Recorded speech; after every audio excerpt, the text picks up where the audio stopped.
The state of PC gaming over the last decade has left a lot of people feeling like they just can't catch a break, and I think that's fair. I'm among those who feel that gaming studios have in a lot of ways managed to create things that are a lot larger and prettier to look at, but often hollow and stale.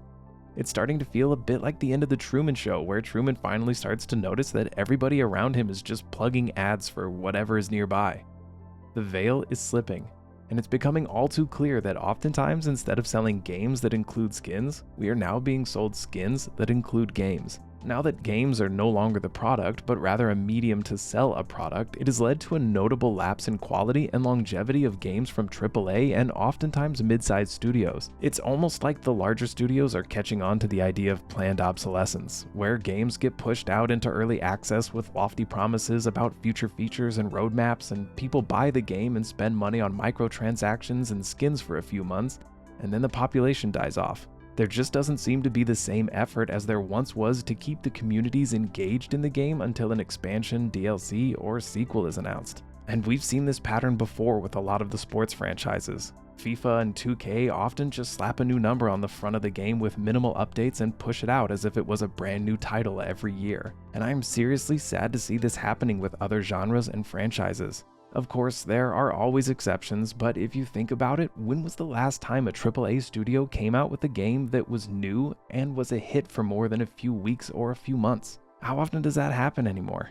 Even games like Call of Duty are now decades-old franchises, and most would agree that the best of those franchises aren't the newest iterations. Most of the games I can think of that really held my attention or the attention of the masses for any significant period of time over the last several years are either games that came from smaller studios or they're games that came out 5 to 10 plus years ago. I can think of few exceptions aside from Baldur's Gate 3, Helldivers 2, and Doom as far as games that have come from major studios that were really high quality. And because of this, I like to refer to the last 10 years of gaming as gaming's coattails era. For a while now, most of the major titles that have been released from larger studios are games that are either sequels to beloved franchises or are just remakes of beloved franchises. Or worse, they are sequels to games that are from small studios that were bought up by larger companies. I'm looking at you, Take-Two, and Kerbal Space Program 2. Many of those games have enjoyed a terrible track record of relative failure. Maybe not always in terms of sales, but in terms of longevity, they just can't endure even a few months. Homeworld 3 is a great example. As of writing this, Homeworld 3 has fewer than 100 players playing the game on Steam. This is a game that was majorly hyped and is one of real-time strategy's most beloved franchises. It's barely 6 weeks old now, and there are literally slot machine simulators that have higher player counts. That is terrible, and it's hard to see. It's also hard to see that even titans like Bethesda are struggling to recapture the lightning that they had with past titles like Skyrim. Their current titles that were in the works sometimes for 20 plus years like Starfield, essentially Skyrim in space, a concept that should have been an absolute slam dunk, especially from a studio with a great reputation like Bethesda. And yet, even this title can't sustain more than a few thousand players 6 months after launch. For me, I quit playing Starfield because the number of loading screens were just too excessive, and I won't even get into the fact that they are now selling individual quest lines for $7. Actually, yes I will. Because the idea of selling an individual quest is ridiculous, and I have heard plenty of people use the argument that if you don't like it, don't buy it. And I personally just don't agree with this argument.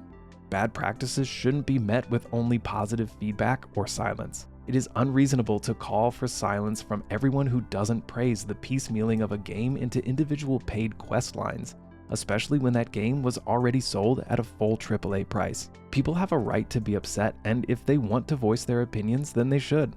It's how we will hopefully find balance in the value of add-on content. For the record, I fully support DLC content, and I also love seeing game worlds expanded after release, even at a price. But I do fear the precedent that this sets if a studio finds success in selling an individual quest for 10% of the original price of the full game. I personally do want DLC content, I just don't want it to be sold to me as a piecemealed product. I want to buy the entire car, not just the steering wheel. If you're enjoying this video so far, consider hitting that subscribe button. Each week, I come out with short, easy-to-digest gaming content including reviews, commentary, and tutorials to help you get the information you need and then get back in the game. I can imagine a nightmare where Elder Scrolls 6 is released and then after buying the game, I have to pay extra to access the quest lines for each guild. Which also brings me to the issue of spoilers. I personally can't stand spoilers. I even try to avoid previews of movies before I see them. If quests or storylines are behind a paywall, I can understand the desire to want to ensure that you're getting what you pay for. So with this $7 quest in Starfield, most people will look up what the quest is and how long it lasts to determine if it's worth purchasing. This is problematic for me personally because on one hand, I completely agree that I'd want to make sure I'm getting my money's worth out of this add-on.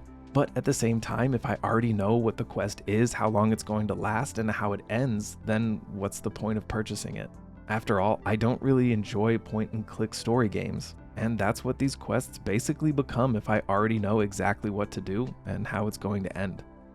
So, should we as consumers in the gaming industry tolerate being sold individual quests as microtransactions? I personally don't think so. So, where's the line then? What are the limits of microtransactions?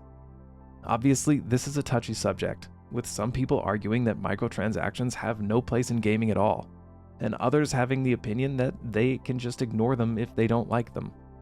Then you have some in the middle ground where people feel that as long as they remain cosmetic in nature, then they're tolerable. I find myself somewhere in the middle, but mostly in agreement with the argument that cosmetics are tolerable. Microtransactions aren't going anywhere though. Pandora's box is open and there is no closing it. I personally don't see microtransactions as being a totally negative thing. I like seeing the expansive skins available and what artists and the communities are able to create. Some people have even made careers out of creating and sharing their work through various gaming marketplaces and developers who profit share with those creators. All of that is really positive in my opinion. It also gives developers an incentive to keep the community engaged and remain active after release, so in that regard, it's a win-win for me. But there are limits, and it's clear that we are seeing some studios testing those limits to see just how far they can take this and just how much profit they can squeeze out of consumers. And they're using nostalgia to do it. A disproportionate number of titles in recent years have simply just been sequels to successful games that encourage us to buy them because of how much we loved the first ones. Larger studios now seem to be in the habit of simply cashing in on the successes of previous titles and have really slowed down as far as releasing new or different games, and they definitely aren't trying out new genres. Which is why I call this gaming's coattails era. None of the major studios seem to be taking risks anymore. Instead, they are hoping nostalgia will sell games that are familiar and just interesting enough to be played for a few weeks or months while they cash in on microtransactions and skins before people get bored and move on. Plus, now with early access, there are more tools than ever to do this before even finishing the game. Multiple major titles have started to sell DLC content while the main title is still in early access. City Skylines 2 and Payday 3 are some great examples. I encourage you to pull up Steam's Top 100 chart and just count for yourself how many of the titles you see that were available 5+ years ago, because it's the vast majority of them. And many of the newer ones weren't made by major studios. They were made by small developers who are really the heroes of the gaming world right now. And as always, they are the developers that are driving the industry forward by taking risks and creating new franchises and genres. Unfortunately, the larger studios have a habit of buying up these smaller studios and then releasing the sequels, continuing this cycle. If Minecraft 2 ever becomes a thing, I wouldn't be surprised if they try to have different ores only be available through paid add-ons. But what do you all think? Where's the line as far as microtransactions are concerned? Are you okay with individual quests or quest lines being sold separately? And how much longer do you think this era of remakes and sequels will last? When will studios with massive resources start taking some risks again? Don't forget to hit that like button. It really helps my channel, and if you want to stay up to date on gaming news and developments, make sure you subscribe for more. Thanks for watching.